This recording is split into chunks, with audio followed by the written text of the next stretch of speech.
নমস্কার, আমার বাংলা নিউজ চ্যানেলে আপনাদের স্বাগত।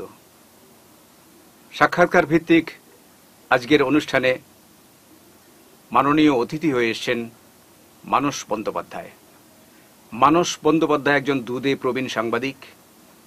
তার জীবনের চলার অভিজ্ঞতা এবং কর্মজীবন সম্পর্কে আমরা আজকের এই সাক্ষাৎকারে জেনে নেব কিছু কথা। তো এবার আপনাকে যদি জিজ্ঞেস করি যে আপনি আসলে তো দিল্লিতে আছেন প্রবাসী বাঙালি, আপনি মূলত পশ্চিমবঙ্গের? আমি পশ্চিমবঙ্গের লোক এবং আমার জন্ম উত্তরবঙ্গে হয়েছে, জলপাইগুড়িতে।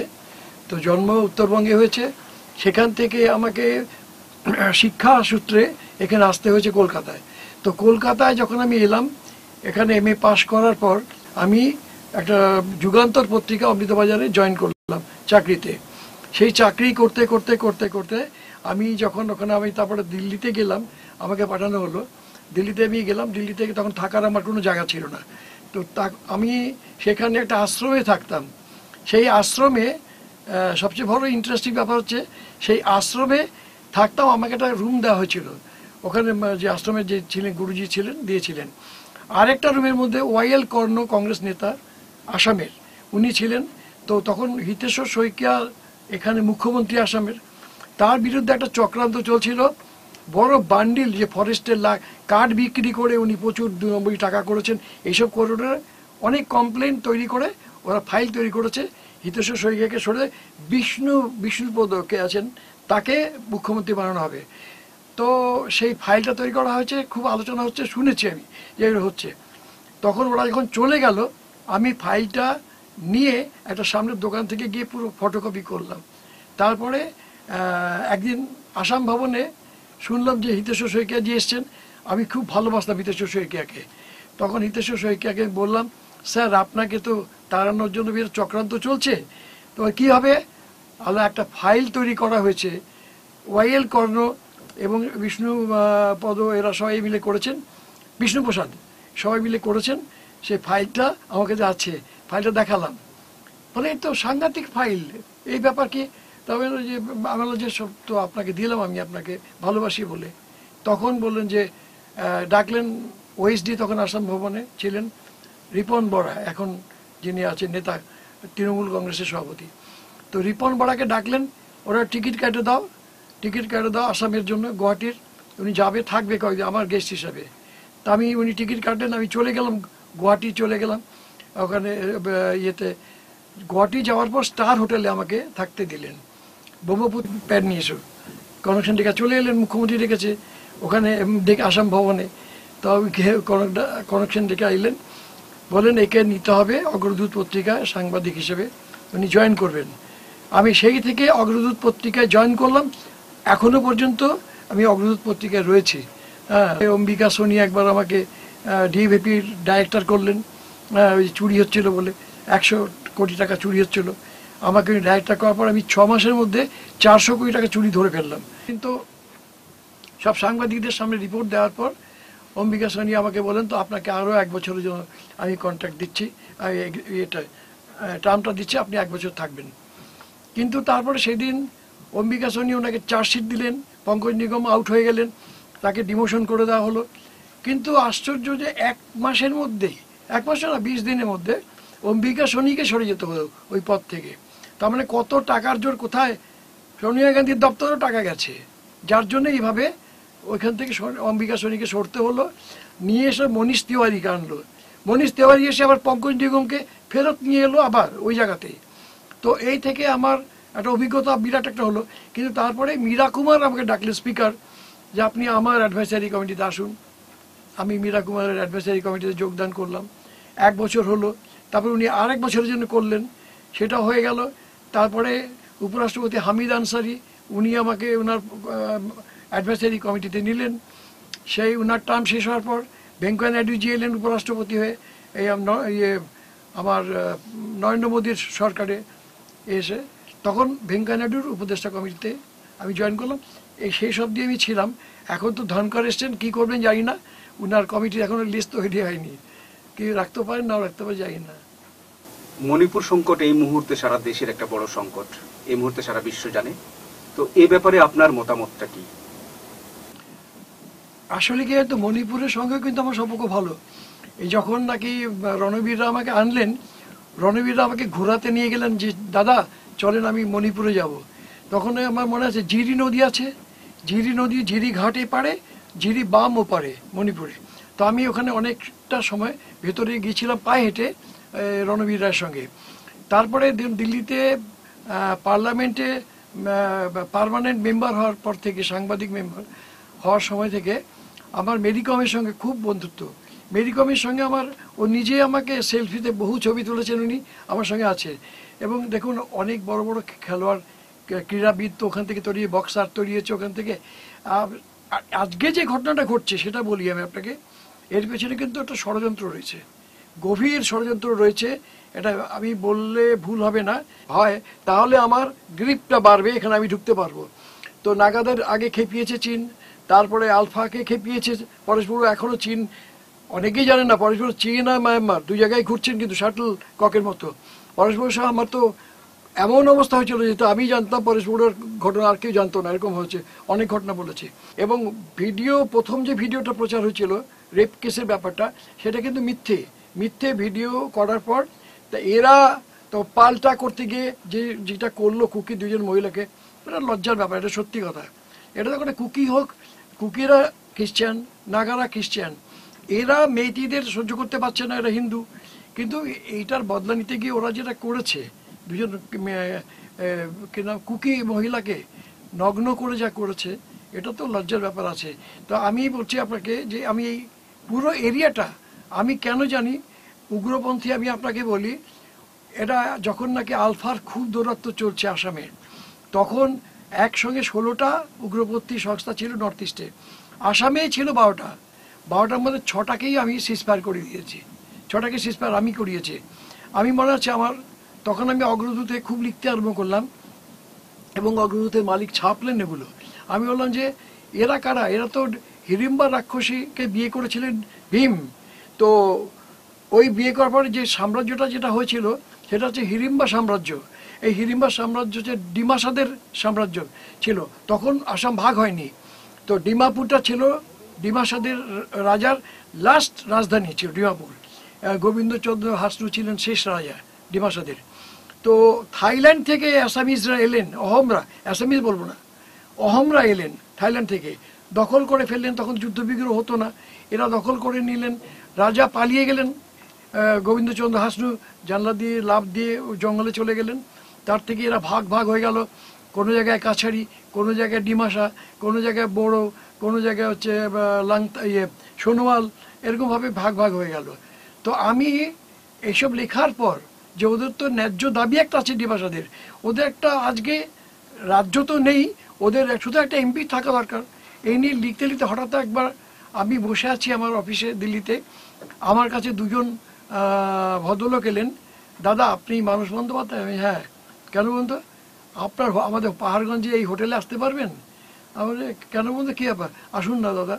তখন বাঙালিও ছিলেন একজন। আমি গেলাম হোটেলে, খুব গল্প করতে করতে বললাম আমরা এসছি, এই যে এরা উগ্রবাদ এই যে হচ্ছে ডিএইচডি, ডিমা হালিম ডগো, ভয়ঙ্কর ব্যাপার হচ্ছে। তো পুলিশের খাতায় রয়েছে এবং 15 বছর ধরে যুদ্ধ চলছে, এরা মারছে ওরা মারছে, তাতে 3,500-এর ওপর লোক খুন হয়েছে।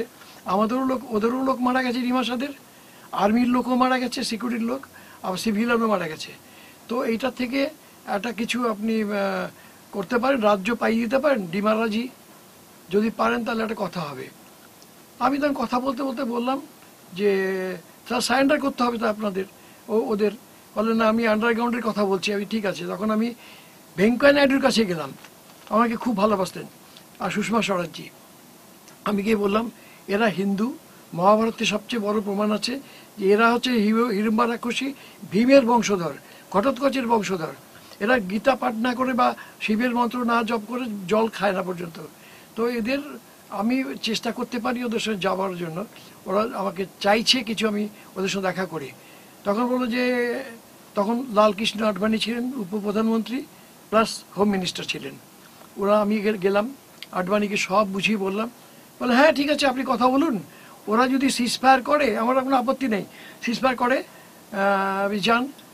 আমি যাব, কিন্তু ওখানে তো যেতে বলছে কি সাবধানে যাবেন, কেউ তো বেঁচে ফেরেনি এখন পর্যন্ত, যারাই গেছে এভাবে উগ্রবাদীদের কাছে মারা গেছে, এখানে অনেকগুলো ঘটনা ঘটেছে। তারপর আমি হঠাৎ করে একদিন বসে আছি, আমাকে বললো প্লেনের টিকিট পাঠালো, প্লেনের টিকিট পাঠালো গুয়াহাটিতে। আমাকে বললো দাদা আপনার কোন রঙের শার্ট থাকবে? আমি নীল রঙের শার্ট। বললো আপনি প্লেন থেকে নেমে আসবেন, আমাদের একজনের হাতে দেখবেন লাল বাঁধা, বা হাতে লাল পট্টি বাঁধা, সে আমাদের লোক, সে আসবে, আপনি গাড়িতে করে নিয়ে আসবে। তখন আমার মনে আছে এটা হচ্ছে 2002 সালের তেরোই আগস্ট, 2002 সালের 13ই আগস্ট, 13th আগস্ট। তো আমি গেলাম, আলফা ধমকি দিয়েছে যে 14ই আগস্ট থেকে 15ই আগস্ট যত গাড়ি আসবে আর যাবে উড়িয়ে দেওয়া হবে, মানে ওরা কালো দিবস পালন করে 15ই আগস্টে। তখন আমি বললাম ভাই তোমরা আমাকে 14ই আগস্ট সকালবেলা নিয়ে যাবে বলছো, অত দূরে জঙ্গল দিয়ে কোথা থেকে কোথায়, আমার তো বুঝতে পারছি না। দাদা আপনাকে আমরা ভগবান মানছি, আপনি চলুন, কিচ্ছু হবে না। আমরা যে আলফা বলছে উড়িয়ে দেবে, আমাদের গাড়িতে ফ্ল্যাগ থাকবে আমাদের, আপনাকে তো কিছু দূর নিয়ে যাবো, তা গাড়ি ছেড়ে দেবো, জঙ্গলের 4টে গাড়ি থাকবে, হ্যাঁ আমরা সেখান থেকে রওনা দেবো, আমাদের গাড়িতে আমাদের ডিএসডির ফ্ল্যাগ থাকবে, আলফা আমাদের অ্যাটাক করবে না, কোনো উগ্রবাদী অ্যাটাক করবে না, ওদের উপর আমরা অ্যাটাক করি না ফ্ল্যাগ থাকলে। তা আমাকে নিয়ে আমি তখন মানে ভোর অন্ধকার 4টের সময় হোটেল থেকে বেরিয়ে গেলাম, বেরিয়ে গিয়ে গাড়িতে করে আমাকে জঙ্গলে নিয়ে গেল, গভীর জঙ্গলে, সেখানে গাড়িটা ফেরত পাঠালো। সেই গাড়ি ফেরত করা কিছু হাঁটলাম, 1 কিলোমিটার হেঁটে গেলাম, তখন দেখছি আরে সামনে 3টে গাড়ি, পেছনে 3টে গাড়ি, মাঝখানে আমি, আমাকে সিকিউরিটি নিয়ে যাচ্ছে পতাকা তুলে। আমি মা কালীর নাম ডাকছি খালি, আমি গেলাম, আমার বোধহয় ফিরে আসা হবে না মাকে। তার আগে তরুণ গগৈর সঙ্গে দেখা হয়েছিল, তরুণ গগৈ আমাকে বললেন পুলিশ নিয়ে যান, যদি যান, আর ওরা বললো পুলিশ আসলে অ্যাম্বুশ করে দেবো আমরা, তো না জানিয়ে চলে গেলাম। আমি মনে আছে লঙ্কা, হোজাই না কোন কোন জায়গা পার হয়ে যখন ওই পাহাড়ে উঠছে গাড়িটা, তখন আমাকে একটা জায়গায় গিয়ে চোখে বললো, গাড়িটা থামালো, চোখে কালো পট্টি বেঁধে দিল। আলে ভাই কি আমায় মারবে গুলি করে নাকি? বলকে না না দাদা আমরা নিয়ে যাচ্ছি জায়গা মতো। গভীর জঙ্গলে কালো পট্টি খুললো, গভীর জঙ্গল, পুরো জঙ্গলে ঘেরা, এক জায়গায় নিয়ে গেল, চোখটা খুলে দিল। চোখটা খোলার পর দেখি ওরা একটা লাঠি দিয়ে পাতা সরাচ্ছে, শুকনো পাতা, সব জায়গায় শুকনো পাতা, পাতা সরিয়ে তারপরে লোহার একটা রড দিয়ে আস্তে করে একটা তুলতে থেকে সিমেন্টের বড় গোল চাকতি বেরোলো, তুললো, নিচে থেকে হালকা আলো বেরিয়ে আসছে, এই নিচে সিঁড়ি চলে গেছে নিচে। আমি তখন মা কালীর নাম জপতে জপতে বলে কী করবো, বলে আপনি নিচে চলো ভেতরে। তো ভেতরে চলে গেলাম, চলে গিয়ে নামলাম, সিঁড়ি বেয়ে বেয়ে বেয়ে নামলাম, প্রায় 150-200 তখন AK-47 সাজানো রয়েছে, এত বড় সুড়ঙ্গে, আন্ডারগ্রাউন্ডটা সুড়ঙ্গ সাজানো রয়েছে, তখনও 30-40 জন লোক রয়েছে ভেতরে। তারপরে অন্ধকার ওই ব্যাটারি দিয়ে লাইট জ্বালিয়েছে আর কি, ব্যাটারিতে জ্বলছে। ওপরে আবার ঢাকনাটা বন্ধ করে দেওয়া হলো, আবার পাতা বিছিয়ে দেওয়া হলো, যে বিছিয়ে দেওয়া হলো সে, আমাদের ও আসবে কি করে, বলে পেছনে সুড়ঙ্গ আছে, বাংলাদেশের দিকে বুক করা সুড়ঙ্গ আছে, আর্মি এই করলে ওরা পালিয়ে ওখান দিয়ে, যদি আর্মি ধরতে পারে ওইখান দিয়ে ও আসবে। এলো, তারপরে বল, আমি বললাম যে দাদা আপনি তো খুব সিগারেট খান, দয়া করে আমরা কিছু ক্ষমা করবেন, সিগারেট কিন্তু চলবে না, কেন সিগারেট খেলেই আমাদের ব্যান্ড সিগারেট খাওয়া, ধোঁয়াটা চলবে ওপরে, এই ধোঁয়ার থেকে আর্মিরা যদি সবসময় পাহারা দিচ্ছে তো খুঁজছে আমাদের, যদি ধোঁয়া দেখা যায় নিশ্চয়ই এখানে লোক আছে, আমরা সিগারেট খাওয়া বন্ধ, ড্রিঙ্ক করা বন্ধ, এখানে কোনো দারু খাওয়া চলবে না, কারণ দারু খেলেই জোর গলায় কথা বলবে, ঝগড়া হবে, তখন ধরা পড়ে যাবো আমরা সব। বললাম খাবারটা কী করে, রান্না টান্না কী করেন, রান্না হয় না তো, আমাদের লোক যায় সুড়ঙ্গ দিয়ে বেরিয়ে যাবে, ওখান থেকে ওরা প্যাকেট করে খাবার আনবে, ওই সুড়ঙ্গ দিয়ে ঢুকে প্যাকেট নিয়ে খাবার নিয়ে, এইভাবে থাকা হলো মনে হয়। যাই হোক ওখানে গেলাম, ওদের বুঝিয়ে সুঝিয়ে নিয়ে আমি সিজ ফায়ার করতে রাজি করলাম, ডিমালজি আমার চাই, ডিমালজি চাই, কাজ একটা পাহাড়কে দিয়ে কি রাজ্য দেবে যাই না, আপনাদের আমি কথা বলতে পারি, তখন ডিমালজি চাই। তখন আমি এলাম, বলে আমরা প্রথমে সিজ ফায়ার করবো, 6 মাস করে চুক্তি হবে, 6 মাস পর তারপরে আমরা স্যাটিসফাইড হলে সারেন্ডার করবো, তার আগে করবো না। আমি এসে ওরাই আমায় বার করে গুয়াহাটি পৌঁছে দিলেন, আমি তারপর চলে এলাম, ফ্লাইটের টিকিট ওরাই কেটে দিলেন, আমি চলে এলাম দিল্লি। আমি এসে এখানে বললাম আডবাণীকে, ভেঙ্কయ్య নাইডুজিকে বললাম, বলে হ্যাঁ আপনি ওদের আসতে বলুন। তখন ওরা ফার্স্ট ব্যাচ এলো, সেটা কিন্তু আন্ডারগ্রাউন্ডের না, ওভারগ্রাউন্ডের, তারা এলো, এসে মিটিং বসলো, সেদিন আমিও বসলাম মিটিংয়ে, ছবি তোলা হলো, হোম সেক্রেটারির সঙ্গে মিটিং হলো, আডবাণীর সঙ্গে মিটিং হলো। তারপরে সিজ ফায়ারের কথা আলোচনা হলো যে হবে সিজ ফায়ার করতে। পরের টিম আসলো, সিজ ফায়ারের চুক্তি হলো। সানসুমা খুঙ্গুর বিস্মুতিয়ারি, আপনি কোকরাঝাড়ের, এই সানসুমা খুঙ্গুর বিস্মুতিয়ারি কোকরাঝাড়ের, তিনি তখন এলেন। সানসুমা খুঙ্গুর সরি সানসুমা খুঙ্গুর বিস্মুতিয়ারি এলেন, আর পিএ সাংমা এলেন, ওই মিটিংয়ে এলেন। তো আমাকে বলেন সাংসুমা, আমাকে বলেন সাংমাও খুব বললেন, আরে তুমি তো দারুণ দারুণ কাজ করছো রে বাবা, আমি যেটা ভাবতে পারি না সেটা হয়েছে। সাংসুমা বললেন, সাংমাজিও বললেন, চুক্তি হয়ে গেল 6 বছর পর পর, 6 মাস পর পর এটা রিনিউ হতে আরম্ভ করলো। 6 বছর মতো চলে রিনিউয়াল। এর মধ্যে আমার পরিচয় হয়ে গেল, ওই যে রাজধানী এক্সপ্রেস উড়িয়ে দিচ্ছিল, রেল লাইন উপরে দিচ্ছিল, লামডিং ব্রডগেজ উড়িয়ে দিচ্ছিল লাইনগুলো, ওটা জুয়েল গর্লোসা, ব্ল্যাক উইডোর পরিচয় হলো। তো বললো যে আমি, ও তখন ওর একটা ইতিহাস আছে, ও এখান থেকে পালিয়ে যাক নেপালে, কাঠমান্ডুতে, আবার আসে মুম্বাইতে। ওর একদিনের মেকআপের জন্য খরচা হতো 10,000 টাকা, মেকআপ করার জন্য। আমরা বন্দুক তোমরা ধরতে, বুকে টাকা তুলতে, আর এইসব করছো। তারপরে ডিমাসাদের আমি যখন সিজ ফায়ার হলো, তখন আমার বুসো ডিমার প্রোগ্রামের জন্য আমাকে নিয়ে গেল দিলীপ উনিশা। বুসো ডিমা ওদের একটা উৎসব হয়, ওই বোধহয় ডিসেম্বর মাসের শেষের দিকে, 25শে ডিসেম্বরের সময়টা। তো আমি গেলাম, ওইখানে গিয়ে বাঙালিরা পাগলের মতো আমাকে জড়িয়ে ধরছে, দাদা আপনি আমাদের জন্য যা করলেন না, আমি আপনাদের জন্য কি করলাম। দাদা বন্দুক ধরতো আর 1 লাখ টাকা করে নিত, হ্যাঁ আমরা দিতাম, কিন্তু কি করবো, আবার যা রোজগার করতাম সব চলে যেত। তবে এখন শান্তি, আমাদের আর কোনো কিছু ওরা করবে না। তখন দিলীপ উনিশা বলে দিয়েছে, বাঙালির ওপর যদি একটা হাত পড়ে, হাত কেটে নেব। বা বাঙালিরা বলো যে আপনি যা করে দিলেন আমাদের, আমরা খুব ইয়ে। দাদা জুতা দোকানের মালিক বলে, দাদা জুতা দিমু একটা। আমি, আর জুতা দেবেন কেন? তারপরে দাদা পান খাবেন, পাগলের মতো করছে। তারপরে আমাকে সার্কিট হাউসে রাখবে, দিলীপ উনিশা গেল, যে সার্কিট হাউসে 3টা রুম খুলে দিতে হইব। ডিসি ছিলেন সার্কিট হাউসে হাফলংয়ে। তো রুম খুলে তো খুলবেন না, AK-47 নিয়ে বলো, খুলবেন কি না বলুন। আমরা হাতিয়ার সব সারেন্ডার করি নাই, কিছু আমাদের কাছে আছে কিন্তু ডেজিনেটেড ক্যাম্পে, উড়াই দিব এখন। তখন না না ঠিক আছে, 3টে রুম খুলে দিলেন, আমি থাকলাম। তো এইরকমভাবে শম্ভুনাথ ফাংলো, ওদের যে শম্ভুধন ফাংলো, ওদের যে ন্যাশনাল হিরো, ওদের হিরো যেটা, তাদের ব্রিটিশকে মেরেছিল 12 জনকে, তার মালা দিলাম। আমার সম্মানে ওরা পার্টি দিল, সব জায়গায় ঢেরা পিটিয়ে দিল। আজ এন্টায়ার হাফলং ছুটি, সরকারি ছুটির মতো ঘোষণা করে দিল, ছুটি দিল। তো ওরা আমাকে এত ভালোবাসে। তারপরে আমি জুয়েল গর্লোসাটা খুব রিস্কি ছিল, স্কাইপ, ওটা আবার আসলো এখানে, আমাকে আবার বললো স্কাইপ্রাং বলে একটা সোলজার ছিল, জুয়েল গর্লোসার। ও বললো যে আমি সিজ ফায়ার করতে, ফোন করলো আমাকে। তখন আমি ওখানে নবীন বলে একজন ভদ্রলোক, নবীন ভার্মা, তার কাছে গেলাম, নবীন ভার্মার কাছে গেলাম হোম মিনিস্ট্রিতে। তাকে বললাম এই একটা ফোন এসছে, তারা কিন্তু সিজ ফায়ার করতে রাজি, সবচেয়ে ভয়ঙ্কর জুয়েল গর্লোসার টিমটা, কিন্তু তাদের আপনি কি বলবেন, কি বলবো। হ্যাঁ বলুন, ওরা সারেন্ডার করতে বলুন, আর্মস, আল্লাহ আপনাদের আর্মস সারেন্ডার করতে হবে। তাহলে বোকা বানাবেন না আমাকে, বলছে আর্মস সারেন্ডার করতে, তারপরে আমাদের মেরে দেবে। আরে না না, দিলীপ উনিশা তো সারেন্ডার করার পর তো মারেনি কেউ ওদের, আপনারা আসুন।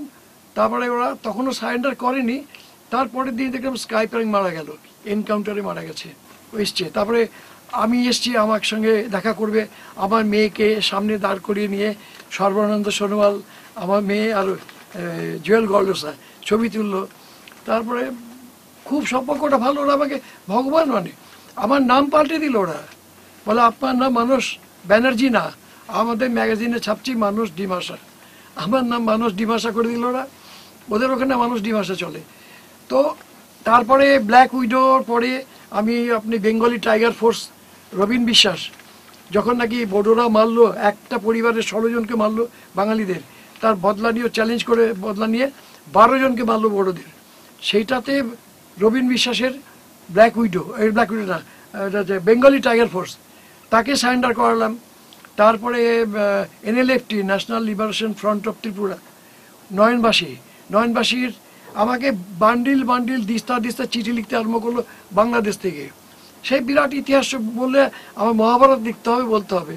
আপনারা বললেন, আমি শর্টে বলছি। ওকে আনালাম বাংলাদেশ থেকে, ত্রিপুরায় সারেন্ডার করালাম। ওর সব চিঠিগুলো আমার কাছে আছে, বান্ডিল বান্ডিল।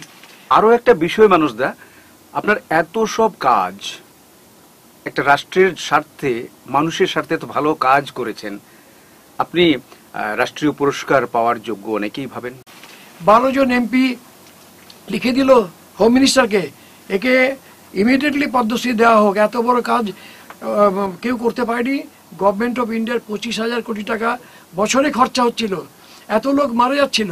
আর এই পুরো কাছাড় হিলসটা, আমার নরকাছাড় হিলসটা ইন্ডিয়ার থেকে বাইরে চলে গেছিল, উনি এটাকে ফেরত আনলেন, খুনোখুনি বন্ধ হলো, সরকারের টাকা বাঁচলো, একে পদ্মশ্রী দেওয়া হোক। ভেঙ্কাইয়া নাইডু মিনিস্টার হিসেবে লিখলেন, আরেকজন মন্ত্রীও লিখলেন, রেকমেন্ড করলেন। 10 লক্ষ ট্রাইবাল 10টা গ্রুপ, তারা হোম মিনিস্টারকে একটা রেকমেন্ড করলে পদ্মশ্রী তাকে দেওয়া হোক। আমরা আরও 3টেকে নিয়ে আসবো, ওরা আরও 3টেকে সিজফায়ার করালো, ওরা নিজেরা বেরিয়ে গিয়ে বললো মানসবাবু তো 5টা করেনি, 8টা হয়েছে, কারণ আমরাও 3টে এনেছি, তো দেওয়া হোক। করেনি, কেন করেনি জানেন তো? দুর্ভাগ্য, আমি বাঙালি। সবাই রেকমেন্ড করলো, কিন্তু চিফ মিনিস্টার তরুণ গগৈ ফাইল নিলেন, তিনি জানেন সব, তিনিও দেখেছেন সব মিটিং, আমি ছিলাম। ফাইলটা নিয়ে বললেন, বিপুল ফাইলটা রাখো, রাখি দিও, এটা দেখিব লাগে রে, ডাক দিব লাগে, রেকমেন্ড করিব লাগে। তারপর হলো না। আমি জেনেছি একজন সাংবাদিক গিয়ে বলেছে, বঙ্গালী কিউ দিয়ে, হ্যাঁ অসমৰ পৰা বঙ্গালী পদ্মশ্রী পাবো, তাক নিয়ে দিয়ে হলো, ধমকি হলো না। পরে সর্বানন্দ সোনোয়াল সব জানে, সেটাও হলো না। হেমন্ত বিশ্ব শর্মার এখানেও হলো না। আমি জানি আমি বাঙালি, বাঙালি বলে আমার কিছু হবে না, হলো না। তবে যাকে আমি করেছি। এখন দেখুন কামতাপুরীরা, আমি এখানে এসছি গুয়াহাটিতে, কামতাপুরি যোগাযোগ করছে, সমানে যোগাযোগ করছে, আমি ছবি তুলে নিয়েছি, আমার গোপনে এসেছিল, আমার সঙ্গে যোগাযোগ করছিল।